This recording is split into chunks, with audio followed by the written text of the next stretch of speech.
सुंदर ते ध्यान उभे विटेवरी कर कटावरी ठेवून या. हे अभंगाचे शब्द कानावर पडताच मनाला एक वेगळीच शांती मिळते. पण तुम्ही कधी विचार केलाय का, जगात एवढे देव असताना विठुराया प्रत्येक मराठी माणसाच्या हृदयात इतका खास कस काय आहे? कारण विठ्ठल हा फक्त देव नाही, तो भक्तांचा मित्र आहे, आधार आहे आणि संकटात धावून येणारा आपला माऊली आहे.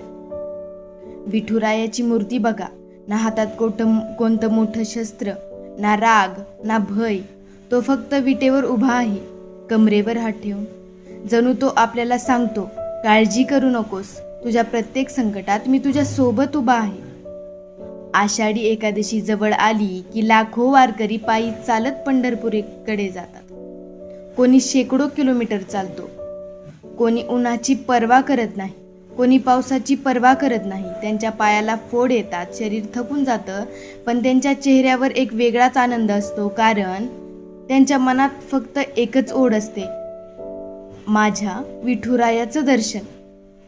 कडे जाणारी वारी ही फक्त यात्रा नाही, ती श्रद्धेची, भक्तेची आणि प्रेमाची परंपरा आहे. वारी आपल्याला शिकवते की सगळे माणसं समान आहेत.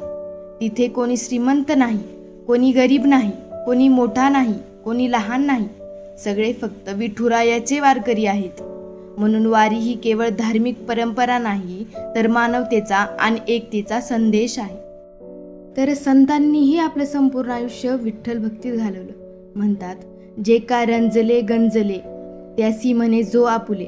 हा संदेश फक्त भक्तीसाठी नाहीये, तर माणुसकीसाठी आहे. आणि विठुरायानं जगाला प्रेम, दया आणि समतेचा मार्ग दाखवला. विठुराया आपल्याला शिकवतो की आयुष्यात कितीही दुःख आलं, कितीही संकटे आली आणि आपण किती वेळा हरलो, तरी श्रद्धा कधी सोडायची नाही. कारण अंधार कितीही मोठा असला तरी एक छोटासा दिवा त्याला दूर करू शकतो. तसंच मनात श्रद्धेचा दिवा असेल तर कोणतंही संकट मोठं वाटत नाही.